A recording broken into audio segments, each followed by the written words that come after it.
kamu akan dikasihi oleh Allah. Dia pula kata apa? Masa fattabi'uni, ingat, suruh ikut aku tu kita. Nescaya kamu akan dikasihi oleh Allah.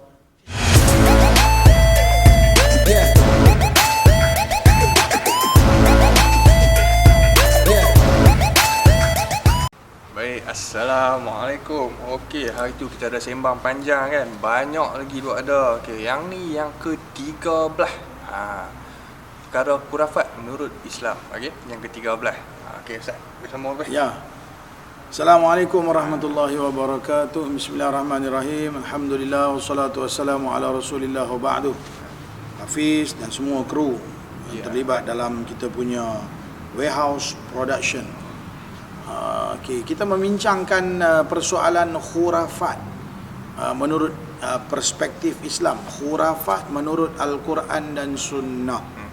Dan kita nak tengok apa dia yang dimaksudkan khurafat. Sebelum ni kita dah cerita dah khurafat, asal usul dia, definisi dia, dalil dia dan sebagainya. Kita dah bincang punca-punca berlakunya khurafat. Sekarang kita nak habiskan kita punya antara perkara-perkara khurafat. Contohnya lagi seperti perasapan kemenyan dengan tujuan menghalau jin.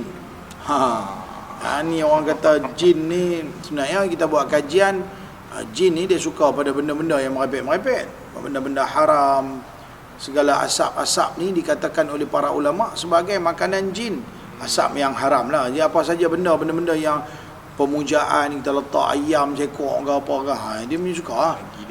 Lagi dia main lah. Okay? Tapi kemian dekat tempat kita ada pakai untuk benda lain. Dekat Tanah Arab tu pakai untuk pewangi rumah apa. Yang tu lain. Kita di tempat kita pakai kemenyan. Kemenyan ni dia sejenis bahan-bahan asli lah, batu-batu kan. Apabila dia kena mungkin dia ada getah-getah dia dan sebagainya dalam batu tu, ataupun mungkin dia daripada getah-getah pokok apa, tiba-tiba di wallahu alam, tetapi kita katakan, kita sebut kemenyan lah senang. Kemenyan yang digunakan di tempat kita dengan kemenyan ataupun bakhur yang disebutkan dalam bahasa Arab yang di negara Arab ni tak sama. Sebab bakhur ni dia berwangi. Tujuan dia adalah untuk mewangikan rumah. Di negara Arab, orang banyak memang pakai kapur rumah daripada skobor kain-kain apa semua, supaya bila dia bakar bakhur ni, maka bakhur ni akan melekat dia punya wangi itu dekat kain-kain. Okey, maka dia boleh tahan lama dia punya wangi dia tu. Tujuan dia adalah untuk mewangikan rumah. Sama juga kalau di tempat kita biasanya orang pakai setangi. Ada jenis orang India umpamanya, India Muslim lah, dia pakai setangi, pakai colok yang ada bau bau bunga-bungaan dan sebagainya. Tujuan kita kena faham, sebab kadang-kadang macam kita orang Pulau Pinang, kita ni orang India Muslim ni, dia pasal kita masakan kita tu pakai kari lah, rempah apa semua, menyebabkan kadang-kadang dia bau rumah, jadi bau kari. Jadi kita nak cut bau tu, kita bubuh benda-benda wangi. Adapun kemenyan dibakar dengan tujuan, ada juga tujuan dia. Tujuan dia adalah untuk menghilangkan bau mayat. Bila tu dulu bila ada kematian, orang bakar kemenyan. Sebab kalau kita nak bubuh minyak-minyak wangi, kadang-kadang tak tahan juga bau mayat ni. Tambah-tambah mayat yang duduk dalam peti sejuk ni dah lama, bila keluar, hilang dia punya sejuk tu, boleh tahan tak dia punya bau. Dan nama pun mayat kan, dah memang dah nak sebut bangkai tu macam tak sedap bunyi lah pasal manusia ni. Dia ada kehormatan dia, tapi macam tu lah. Maka bila dia dah lama dah mati, dia busuk lah. Jadi menyebabkan aib kepada si mati. Bila orang main, ni busuk sangat, busuk lah, dia duduk dalam tu pun duduk postmortem lah, apa bala apa, nak tunggu dengan kajian dibuat lah apa, pasal mungkin mati tiba-tiba ada apa kena buat kajian, duduk dalam peti sejuk tu sebulan umpamanya, tiba-tiba sebulan dah mati, keluar hilang sejuk tu, dia bau macam-macam.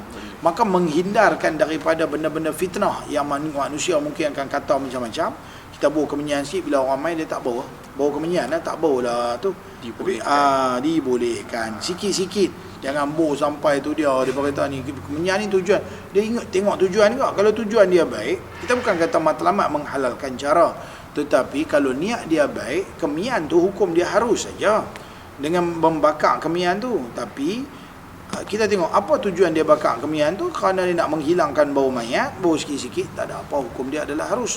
Tapi kalau niat dia untuk menghalau jin, terang-terang khurafat. Ya, khurafat. Kemudian ada dalil-dalil semua kalau kita nak sebutkan, tak. Kemudian yang ke-14, saya pernah pergi ke satu rumah manusia ni, hamba Allah ni.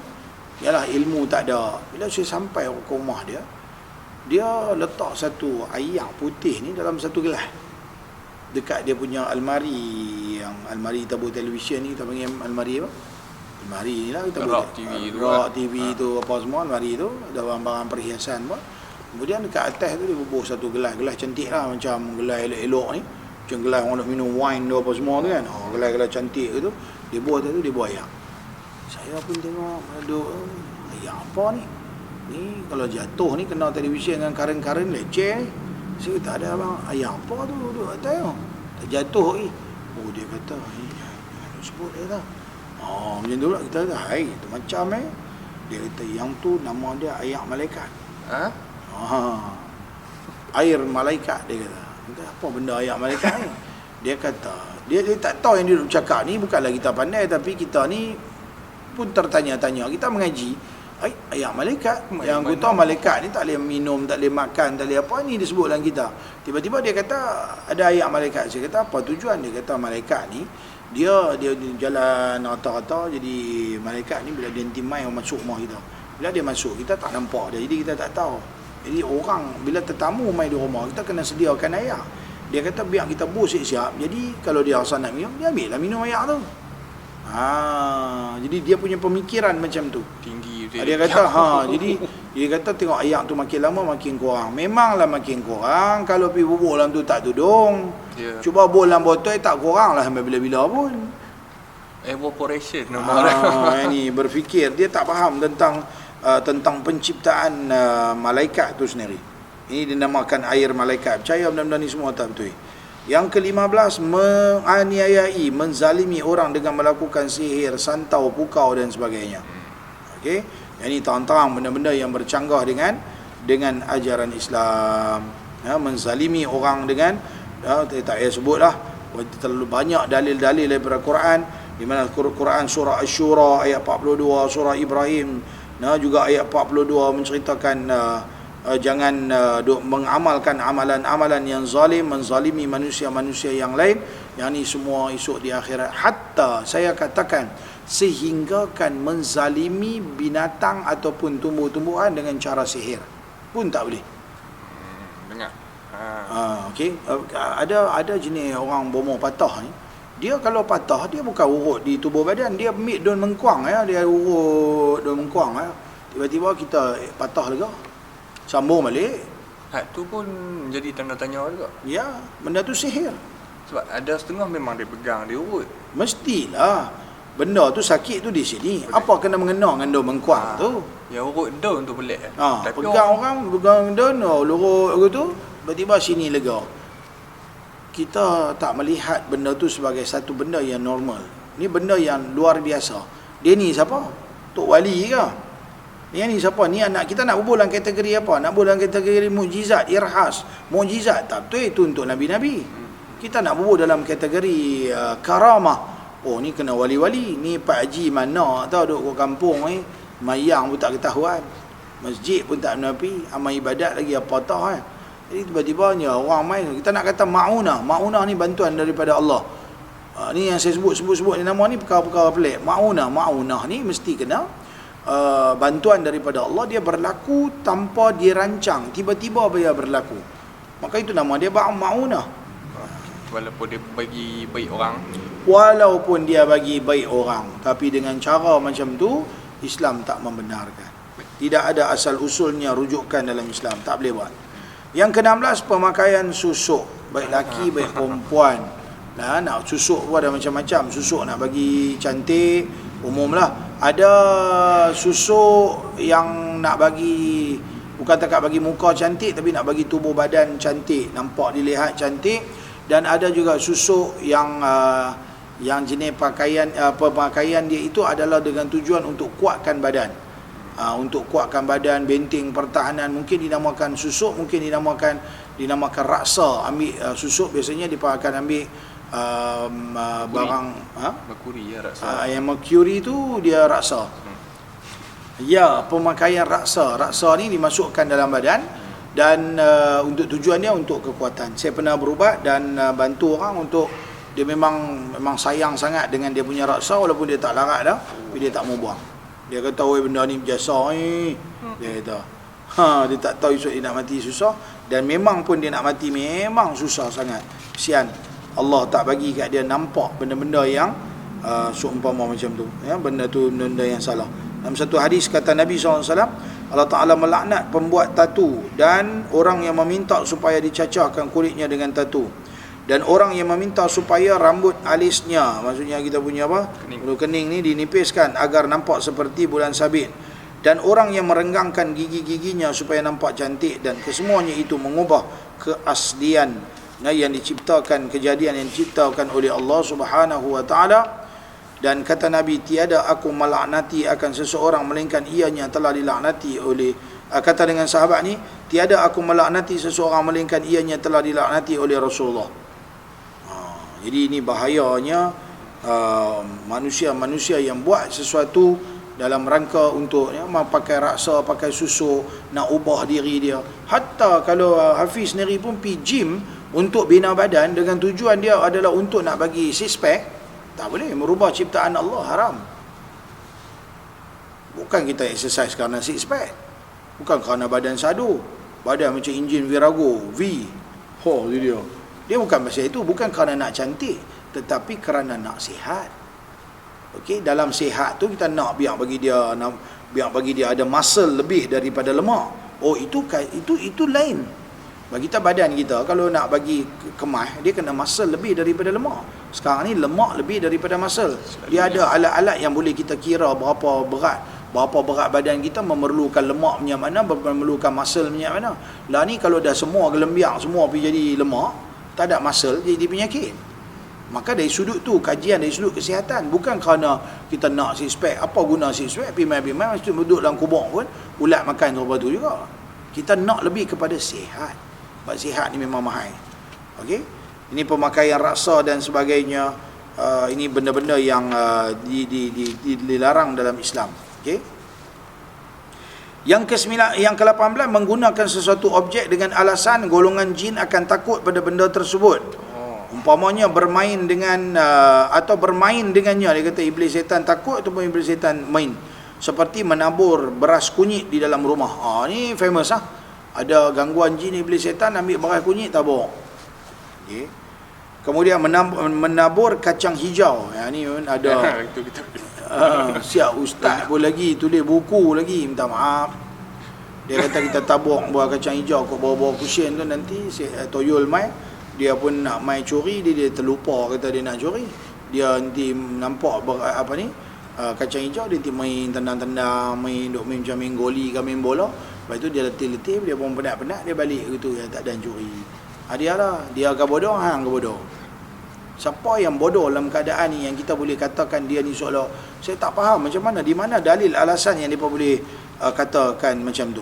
Cerita dongeng yang mempersona orang suka. Ya, itu nama cerita dongeng yang mempersonakan. Orang suka. Okay, khurafat. Ataupun lada hitam. Ambil lada hitam kan, tabung ataupun bubur kat jari, kuku, lepas tu tekan. Melompat lagi tak kena tu. Pasal sakit. Sembok ambil jurih ayak garam di bumbung. Dia kata kalau kita jurui nanti iblis setan kan kadang-kadang dengar bunyi macam orang jalan lah atas bumbung, kedebung-kedebang. Yang tu angin. Kucing jalan ke, bewak jalan atas kepala atas bumbung ke, cicak ke apa ke benda kita tak tahu. Tiba-tiba kita duk fikir apa, ni jin duk jalan atas bumbung, okey ambil jurui ayak garam ataupun tabuk garam kat bumbung. Lepas 3 bulan kena salin bumbung tukar habis semua karat. Ni semua benda-benda yang tak sepatutnya kita faham. Dan kemudiannya kita boleh melihat dengan yang berikutnya adalah mempercayai sesuatu objek boleh memberi mudarat dan manfaat seperti batu zamrud, kayu koka, kemuning hitam, raja kayu, teras kilo, bulu tumpat dan sebagainya. Dia percaya benda-benda ni. Kadang-kadang ada orang buat cincin. Cincin dia ni, dia punya dekat kawasan batu tu, dia bubur beberapa jenis kayu-kayu yang dia dah gabung sekali. Ada Raja Kayu, ada Teras Kilo, ada Buluh Tumpat, ada Kemuning Hitam.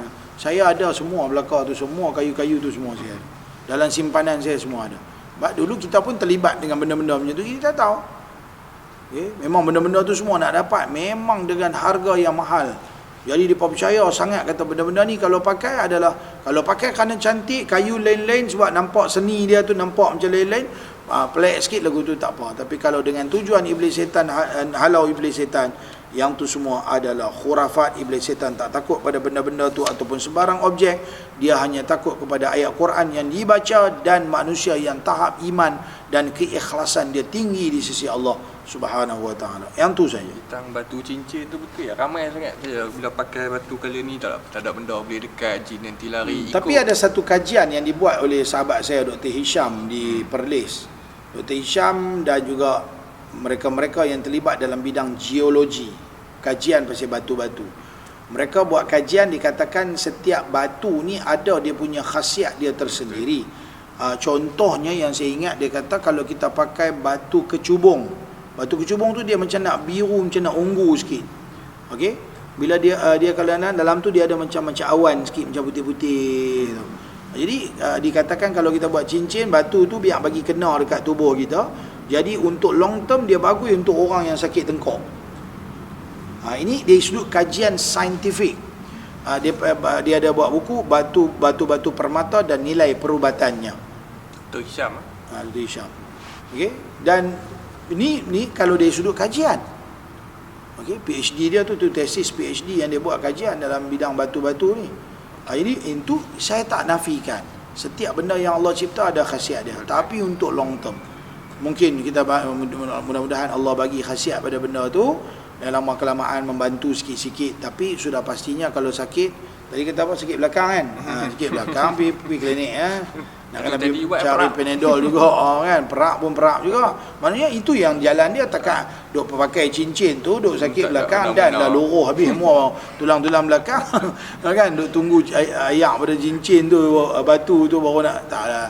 Dia menyembuh, dia merawat, tapi untuk long term, dan peratus dia agak lemah sikit, dan at least benda tu kita pakai cantik dan mungkin sedikit ada nilai perubatan dia dari sudut kajian saintifik. Okey, dan tak dapat disangkal benda tu ada kajian. Cuma jangan percaya kata iblis setan.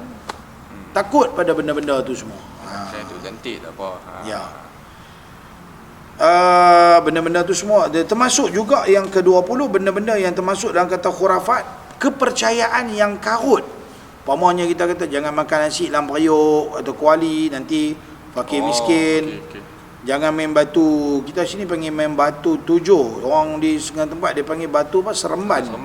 Batu seremban. Sini mana ada orang panggil batu seremban. Sini batu 7. Memang 7 biji pun. Dia ambil baling. Dia kata jangan duk main batu tu, nanti sempit rezeki. Mau tak sempit. Main malam-malam budak-budak. Main lepas tu lempak rata-rata, esok pagi bangun nak pergi kerja, terpijak, jatuh, kena kepala, tidur orang seminggu. Sempit sungguh rezeki. Faham tak dia punya relevan dia tu. Tapi dia kata apa? Sempit rezeki. Takkan lempak batu-batu lugu tu je pun nama sempit rezeki. Tak apalah kalau budak-budak cerdik dia kata apa? Tak apalah Tok Wan, kalau tak boleh nak baling batu, kami baling kayu. Dia buat layak buruk kan. Yeah. Jadi macam mana kan? Macam kita beritahu itulah benda yang orang dulu-dulu depa beritahu ada sebab. Tapi ada sebab. Something wrong somewhere kat tengah-tengah tu, sebab tu hilang jadi khurafat. Jadi khurafat. Ya betul. Jangan sapu rumah ataupun buang sampah waktu malam, nanti sempit rezeki. Yalah, orang dulu-dulu pakai, mana ada lampu, semua pakai pelita. Kalau jatuh rantai ataupun subang ke apa, hang sapu pergi buang terus di luar rumah. Habis ya. Hai bye-bye lah benda tu. Mahal. Jadi kita kalau kita buat macam lah ni, lampu terang-terang, sapu kita nampak, sapu je, tak ada masalah rumah kita kan. Jangan biarkan sarang laba-laba di dalam rumah, nanti sempit rezeki. Sempit rezeki juga. Yalah, orang ramai nak bagi sumbangan pun, dia ni orang ke beruang atau gila ke apa, dengan pelik ni, rumah ke gua tak tahu kan. Nampak sangat bila orang yang jenis ni adalah manusia pemalas. Kalau rumah sendiri, anak tempat tidur pun tak kerti nak bersih, sampai dah jadi macam gua, Maknanya kita boleh faham orang ni bukan orang kaki cari duit. Orang ni adalah orang kaki tidur, dia tak mau ambil tahu langsung pasal dunia, dia mau dunia main bergolek dekat dia. Memang sempit rezeki tunggu. Depa kata apa tau? Rebus batu atau memasukkan buah kelapa muda di dalam kolam bilik mandi, atau panah matahari dengan cili kering, atau sambung baju pengantin ke atas bumbung, yang semuanya itu supaya tidak turun hujan. Kita buat kenuri. Kita buat kenuri. Kita buat kenuri. Bila kenuri kahwin, jadi macam mana nak bagi tak hujan? Yalah, kalau hujan sekali orang tak main kenuri. Faham tak? Jadi kita kena alihkan hujan lah. Supaya tak hujan. Macam tu pula ada. Tuhan bagi hujan, rahmat, bagi rezeki. Tak mau dia pernah alih pula dah kan. Jadi buat macam mana? Pengantin duk tengah bersanding tu kena ada satu area pergi atas bumbung. Ambil satu benang, ikat terus pergi atas bumbung. Bagi area. Jadi yang tu baru tak turun hujan. Ataupun ambil cabai kering, ambil getah panah. Buat macam cek gitu ya. Dia lompat sikit jatuh panah. Kan? Panah langit. Panah matahari dia kata. Panah matahari mati, turunlah hujan dia. Saya tak faham. Orang panah awan lah kan. Bagi hilang, bagi lari awan tu tak tahu lah merepek. Meletakkan gunti ataupun kacik pinang di atas perut mayat ataupun kepala mayat supaya mayat tersebut tidak diganggu oleh syaitan. Syaitan tak kacau orang dah mati lah. Nak mati mungkin dia kacau, tapi dah mati dia tak kacau dah, habis lah. Dia tak tahu pergi mana lah. Sebelum mati ni yang dia nak kacau, yang duk hidup-hidup ni. Tapi dah manusia tak percaya, dah faham macam tu. Kemungkinan orang dulu-dulu sebelum dia nak, masa orang dah meninggal, dia letak satu benda yang agaknya 1 gram ke apa ke, letak atas perut manusia supaya bila jangan perut tu kembung jenazah. Gas dia kan? Gas dia. Jadi mereka mungkin ambil satu kacik pinang ke apa pun. Tapi tak pergi nampak lah, saja letak betul tutup dengan kain. Umai generasi belakang dia tak faham. Tadi kita sebut kan, orang dulu-dulu buat kan. Ada sebab. Jadi macam mana kata? Something somewhere. Tengah-tengah tu something wrong somewhere. Something wrong somewhere. Kan? Jadi bila jadi macam tu depa tak faham. Depa kata buat apa tadi? Kita buat kepala. Bubuh. Lama kelamaan orang tak tahu apa punca dia, apa sebab dia. Jadi depa kata ni bubuh ni setan kot, tak orang pergi mai tak kacik be. Depa rasa macam tu, maka itu adalah khurafat. Sebab itu dalam satu ayat Allah Ta'ala berfirman, a'udzubillahi minasyaitanirrajim, wala taqfu ma laysa laka bihi ilm, innas sam'a wal basara wal fuada kullu ulaika kana anhu mas'ula. Jangan kamu mengikut apa yang kamu tidak mempunyai pengetahuan tentangnya. Sesungguhnya pendengaran, penglihatan dan hati semuanya itu akan diminta dipertanggungjawabkan di hadapan Allah. Jadi kalau kita tak faham apa tujuannya, tak payah buat. Yang ke-21, menzalimi binatang seperti pindah penyakit. Ambil penyakit kau ni bor kat kucing. Itu pernah dengar tapi sihir. Wallahualam. Sihir mungkinlah kot. Akhirnya kononnya segala penyakit ada kat dia, pergi dekat kucing, kucing tu pun mati ke apa ke, lepas tu orang tu pun sihat. Menayar kucing tak boleh, dia pun makhluk Tuhan. Mana kita boleh duk buat macam tu, kan?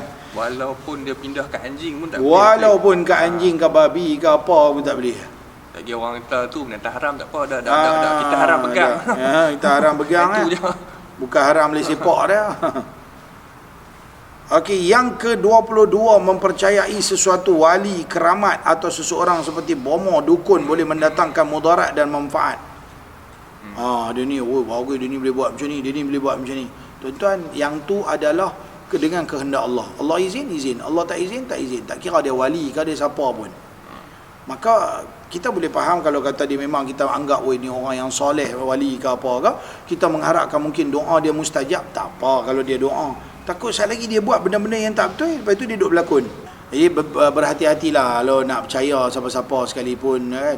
Bukan tiba-tiba kalau kita tak ada ilmu, tak ada pengetahuan agama, bukan boleh duk percaya dia ni untuk guru, dia ni apa, dia ni ulama, dia ni wali Allah. Kena banyak mengaji, dengan ilmu tu kita boleh nilai kata benda tu betul ataupun tak betul. Kan? Sebab tu kita buat benda ni nak bagi orang belajar. Nak bagi belajar, nak bagi faham. Sebenarnya benda ni boleh didetailkan lagi, tapi takut dia melalu panjang. Jadi kita bagi tahu ringkas-ringkas supaya kita nampak sikit sebanyak satu pembukaan. At least ada. Ada. Jarang orang cakap benda-benda yang macam ni. Amat jarang. Jadi kita tak faham benda-benda yang macam ni, akhirnya kita terjebak. Ini bahaya. Yang ke-23, mempercayai satu perkara bunyi berlaku tu ada kaitan dengan apa-apa. Contoh, dia kata bunyi cicak ataupun burung ataupun kucing ataupun bewak melintas akan bawa sial ataupun malapetaka. Dia tengah duduk sembang, tiba-tiba cicak bunyi. Cicak. Cicak kata betul. Oh, itu tak bersalah. Mungkin dia belajar bahasa cicak kot. Jadi dia boleh sembang-sembang dengan cicak, tapi dia hanya faham cicak kata betul ya. Hak cicak kata benda lain dia tak tahu. Kita bukan, kita nak fairly manusia yang percaya. Sebenarnya pahaman ni adalah daripada pahaman agama lain yang saya tak payah sebut nama agama apa. Tapi dicedok dan dibawa mai, dipahami oleh orang-orang Islam. Maka ini nama dia khurafat. Benda tak betul kita kena beritahu. Nak terasa tak boleh buat apa. Betul. Kemudian membaca ayat Quran secara sonsang ataupun dihentikan pada tempat yang salah. Ini ayat ni untuk sihir tujuan. Walaupun ayat Quran. Contohnya dia baca ataupun dia tulis ahadun kufu'an lahu yakun lam yulad lam yalid lam samad Allahu ahad. Ikhlas. Baca qul Allah secara terbalik, secara sonsang. Yang ni kononnya adalah untuk menghantar balik santau pukau yang dia hantar. Orang buat sihir kat kita, hantar balik, baca kot terbalik, tulis kot terbalik dan sebagainya. Ataupun dulu masa saya kecil-kecil kan, mereka kata kalau kita lalu nampak anjing sebelum anjing salah, kita baca lam tara kaifa fa'ala Rabb ya, jangan buka saat lagi anjing tu buka mulut. Pula Rabb buka maksudnya Tuhan kamu, tak ada kena mengena dengan buka mulut ataupun tutup mulut. Dan tak boleh ambil ayat Quran bubur dalam botol. Saya pernah pergi rawat ada orang bolang rumah bubur dalam tandas dan sebagainya. Ni semua antara benda-benda yang terlibat dengan amalan sihir. Ustaz. Kalau macam buat, kan dia buat frame 99 nama Allah, ayat kursi semua boleh tak? Itu tak ada apa. Tak ada apalah. Itu sekadar syiar. Okey, syiar ni lambang. Kita masuk masjid, oh tu ada tulis ayat Quran. Yang tu syiar. Kalau dah masjid tak tulis ayat Quran, kira kosong, jadi macam tak nampak. Jadi sekurang-kurangnya bila kita nampak ada tulis doa tu, ada ayat ni dan sebagainya, untuk kita tengok dan kita mengingat sesuatu. Dia beli kena ada sebab, jangan beli sebab aku beli ni lagi jin tak masuk, dia ada. Beli kerana cantik dan sebagai satu perhiasan. Untuk yang paling penting sekali, dengan perhiasan tu kita boleh mengingati Allah. Maka sekadar itu saja tak salah. Tetapi kalau dengan adanya frame tu kita percaya dia boleh menghalau iblis syaitan, tu tak betul. Okey, kemudian mempercayai wafak ataupun huruf-huruf hijaiyah yang tertentu boleh ditulis sama ada secara rajah ataupun tidak, dapat mendatangkan satu manfaat ataupun menghilangkan satu kemudaratan. Yang ni kadang-kadang kita tengok dia dalam frame, dia pahat, dia bubur dekat logam-logam. Dia buat raja 3 segi, bulat 4 segi, alik bata dia tulis 1 2 3 tulis dalam tulisan Arab. Lepas tu kita tengok dia akan kata itu adalah benda-benda yang sebagai tangkai lah wafak ni, untuk menghindarkan daripada gangguan jin. Gangguan jin. Umpamanya rajah macam ni kita boleh tengok, kita boleh nampak ni, boleh zoom dapat. Kita boleh tengok dia kalau kita zoom tengok ni apa benda 3 segi 4 segi ni bulat lah apalah macam-macam dan sebagainya. Benda-benda yang kita tak tahu daripada mana dia punya sumber-sumber dia, yang mereka percaya sangat pada benda-benda yang seumpama ini. Wafak ni. Umpamanya macam ni pula lagi. Ni zoom ni tengok dengan pedang lah. Kononnya pedang Zulfaqar, mata dua dan sebagainya. Kita tak faham. Ini saya ada dia punya bahan asli dia yang boleh kita scan dengan lebih detail lagi. Kita pun, saya cuba duk faham, tengok ada benda yang elok dia tulis, ada benda campur dengan benda faham dengan tak faham. 1 2 3 tengok ni buat 1 2 3 buat alik bata apa. Ni mungkin jin tak erti baca kot, dia baru nak ajak mengejar. Tapi yang ni yang orang percaya. Awak ni orang percaya. Kalau dia tulis ayat Quran full, lepas tu dia pakai, dia jaga apa semua, bolehlah gagah. Bukan kita mengharuskan, tapi ada ulama mengharuskan untuk bayi-bayi yang tak boleh baca. Tu pun dengan adab yang cukup ketat ataupun SOP yang cukup ketat. Okey. Kita berada di zaman SOP. Semua orang faham SOP. Ni undang-undang ataupun SOP yang cukup ketat. Yang ke-26, berubat dengan kaedah yang salah dan haram di sisi Islam, seperti sembelih ayam jantan, makan bara api, menilik di dalam air ataupun asap, menitik lilin di dalam air untuk mengetahui, meramal sesuatu, mandi air najis, membuka, melihat, menyentuh aurat pesakit tanpa hajat, berdua-duaan dengan pesakit. Yang ni boleh kalau nak berubat yang ni, tapi dengan syarat dia kena telanjang dan duduk di belakang saya, peluk badan saya. Walaupun dia tak mengadakan hubungan, tapi peratus untuk boleh menaikkan nafsu syahwat. Kalau perempuan Nanya. tak naya. Berubat dengan menggunakan bahan-bahan yang haram seperti najis, nanah, darah, air longkang, kain lampin, pad wanita yang mengandungi kesan darah haid, sesuatu daripada cebisan tubuh badan manusia seperti rambut, kuku, gigi, tulang manusia dan sebagainya. Ambil minyak dagu lah apalah. Minyak dagu ni punya susah nak buat. Nak kena ambil mayat pula. Adalah dia punya SOP dia pula lagi. Lepas tu ambil kena layar bagi panas bawah dagu, menitik lah segala peluh-peluh kawan tu, ambil lah itu semua. Aduh, macam-macam, menyiksa mayat dan sebagainya. Yang ni semua buat daripada benda-benda yang haram, nafsu pemujaan dan sebagainya. Walaupun jadi dia pergi letak calik tiba-tiba orang tu, itu sihir. Kalau benda jahat memang jadi. Tuhan nak uji buat benda jahat ni. Mengadakan upacara seperti tahdirul arwah. Kononnya panggil roh masuk kat kawan kita. Lepas tu sembanglah, berdialog. Mengaji tak payah duk pergi tempat-tempat lain. Ini pasal apa? Syekh Abdul Qadir Jalani masuk dalam badan. Ni ulama besar. Imam Ghazali masuk dalam badan. Tak, Syekh mana lagi masuk dalam badan. Last sekali saya pernah jumpa satu orang dekat seberang perai dan diisytiharkan sesat di Majlis Fatwa Negeri Pulau Pinang. Dia sampai menjemput Nabi Muhammad, Jibril, Allah Ta'ala masuk dalam badan. Masuk dalam badan. Masuk dalam badan. Ketika Allah Ta'ala masuk dalam badan, dia kata, wahai awliya-awliyaku. Semua yang mengaji itu kira wali-wali lah. Siapa sedang mengajar kamu? Engkau ya Rahman, ramai-ramai kata. Siapa yang mengajar di surau dan di masjid? Bukankah itu semua hamba-hambaku, makhluk-makhlukku? Benar ya Rahman. Yang jawab pun. Jawab pun. Dah Allah Ta'ala masuk dalam badan. Jawab lah. Senang Allah Ta'ala nak main rumah dia masuk dalam badan dia. Macam tu ke Allah Subhanahu Wa Ta'ala yang kita faham dalam ilmu tauhid? Tak betul sama sekali ni. Apa orang panggil? Tahdirul arwah, menjemput roh masuk dalam badan. Saya nak habiskan dengan beberapa perkara lagi. Berubat dengan bomoh-bomoh bukan Islam. Apatah lagi bila pergi buat. Tapi kalau dia tu bukan Islam, macam dia ni apakah master apakah, dia boleh tarik kepak buat kiro kerak lega. Tak apa kalau dia memang buat rawatan jenis urutan dan sebagainya. Tetapi kalau dia tu orang bukan Islam, dia pergi duk buat jampi serapa, bau susuk, bobo apa raksa dalam badan, kita duk percaya tak betul. Apa lagi? Mendakwa diri sebagai wali, kasyaf yang boleh melihat. Kasyaf atau kasyaf? Boleh melihat di sebalik tabir. Boleh baca orang dan sebagainya. Dia tengok kononnya tembus, aku nampak dalam. Konon lah. Kan? Jadi boleh kata apa? Boleh melihat jin, sebarang makhluk, boleh scan. Ni ada 7 ekor jin. Itu semua bohong. Alimul ghaib, Allah Ta'ala yang boleh mengetahui segala-galanya. 32 mensyaratkan pengeras yang pelik-pelik, seperti mesti kena bagi benda tajam, bayaran yang berjumlah suku seperti RM2 suku, membawa puluk kuning, telur berwarna-warni. Nabi kata dalam satu hadis sahih, min husni islamil mar'i tarkuhu ma la ya'ni. Daripada keelokan kecantikan Islam yang ada pada seseorang, meninggalkan benda-benda yang tidak berfaedah. Okey. Kita dah sampai kat penghujung bab kurafat, kuliah kurafat kita panggil, senang. Okey.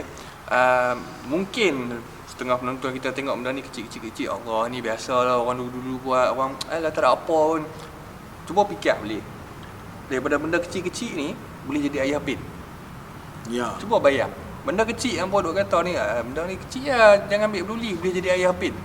Boleh bagi sesat semua orang. Bukan agama Islam lah, semua agama ada bagi sesat. Cuba bayang. Memang benda khurafat ni kecil, tapi kita kena ada ilmu, kita kena tahu. Benda salah kita kena bagi tahu, benda betul kita kena bagi tahu. Ustaz punya kata-kata akhir. Kata-kata akhir Hafiz dan kawan-kawan semua, conclusion dia, kita nak bincang dalam membincangkan persoalan khurafat. Pertama sekali saya nak sebutkan, Di sini saya copy daripada buku terbitan JAKIM. Dia kata 58 ciri ajaran sesat di Malaysia. Terbitan JAKIM. Halaman 1 dan 2 di awal-awal dia kata ciri-ciri amalan khurafat yang bercanggah dengan Islam. Ini just copy ya. Menurut bahis JPM 1994 sebagaimana yang dipersetujui oleh mesyuarat tidak rasmi menteri-menteri agama negara Brunei Darussalam, Indonesia, Malaysia dan Singapura, bahawa kriteria yang boleh dijadikan garis panduan bagi menentukan sesuatu ajaran sesat ataupun tidak ialah ada 7. Pertama, kepercayaan kepada rukun-rukun iman dan asas-asas akidah secara bertentangan yang tidak selaras dengan akidah Ahlussunnah wal Jamaah. Percaya Nabi ni macam ni, malaikat ni macam ni, boleh makan, boleh kahwin, percaya pada Quran, boleh begini, boleh tulis terbalik, semua benda-benda yang berkaitan dengan rukun iman. Okey, yang tidak selaras dengan akidah Ahlussunnah seperti mempercayai ada kitab lain yang menyaingi, boleh lawan dengan kitab Quran, memansuhkan kitab suci Al-Quran, mempercayai ada kiblat lain daripada Kaabah dan sebagainya. Yang kedua, mempertikaikan kebenaran Al-Quran ataupun hadis yang diakui sahih oleh ulama hadis. Yang ketiga, mana-mana ketua kumpulan ataupun sebarang orang mendakyah, maksudnya mendakwa diri dia sendiri dan orang lain sebagai Nabi terakhir, Nabi Isa, Imam Mahdi dan sebagainya. Biasalah ciri-ciri ajaran sesat dia akan ada benda-benda lagu tu. Kepercayaan kepada penyatuan beberapa agama dalam dunia, agama Islam saja, bukan agama Islam, agama lain pun betul dan sebagainya. Pendewaan diri atau pemimpin dan kumpulan ajaran tersebut yang bertentangan dengan akidah. Contohnya dia kata dia ni ahli syurga, dia ni boleh pimpin orang, boleh. Ni dakwaan saya boleh recommend awak masuk syurga. Kemudian mengadakan amalan-amalan yang tidak ada dia dalil-dalil daripada Quran hadis ataupun sumber hukum dia. Yang ketujuh, mentafsirkan Al-Quran hadis mengikut sesuka hati. Itulah standard lah ajaran-ajaran sesat. Saya nak sambung sekali lagi langkah-langkah bagi menghindari daripada terjebak dengan amalan khurafat.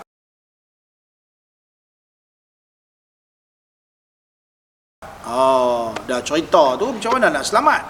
Dah tahu punca dia, dah tahu amalan dia, macam mana kita nak lari pada amalan khurafat? Pertama, kita kena pastikan dapat asuhan dan didikan yang betul. Kalau tak didik, sebab tu Nabi dah kata, setiap anak dilahirkan dalam keadaan fitrah, ibu bapa dia lah yang mencorakkan dia jadi Yahudi, Nasrani ataupun Majusi. Maka kita kena corakkan diri kita dari melalui asuhan dan didikan.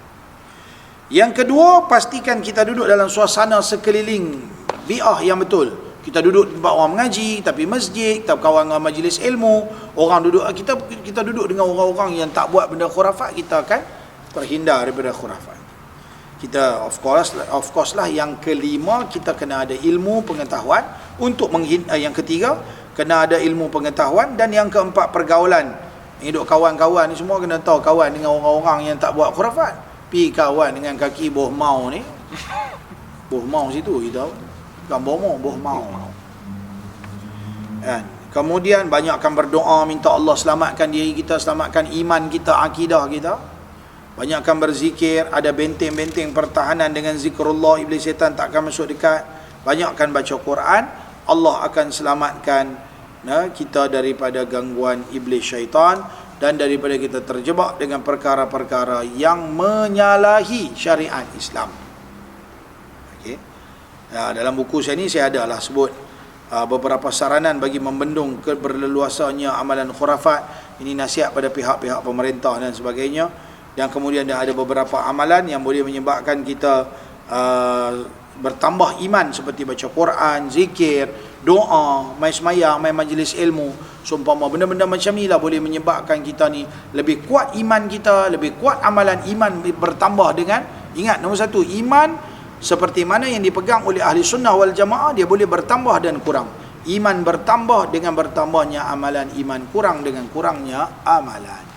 Maka banyak kalau amalan zikrullah, amal ibadat kita menyebabkan iman kita tinggi, insya-Allah kita akan terhindar daripada sebarang perkara yang disebutkan sebagai khurafat ataupun sesat dan sebagainya, insya-Allah. Jumpa lagi dalam perbincangan-perbincangan yang lain selepas daripada ini, yang mungkin kita akan letak tajuk-tajuk topik-topik yang lebih menarik lagi, Hafiz, untuk tatapan dan tontonan kawan-kawan kita yang lain, supaya dapat ilmu pengetahuan yang sempurna. Jangan macam mana? Jangan tak tahu je. Biar tak tahu, jangan buat kepala tahu. Okay, jadi kita buat benda yang kita faham. Tadi kita dah baca ayat Quran supaya amalan kita diterima, dimakbulkan oleh Allah Subhanahu wa taala. Assalamualaikum. Jumpa lagi. Assalamualaikum warahmatullahi wabarakatuh.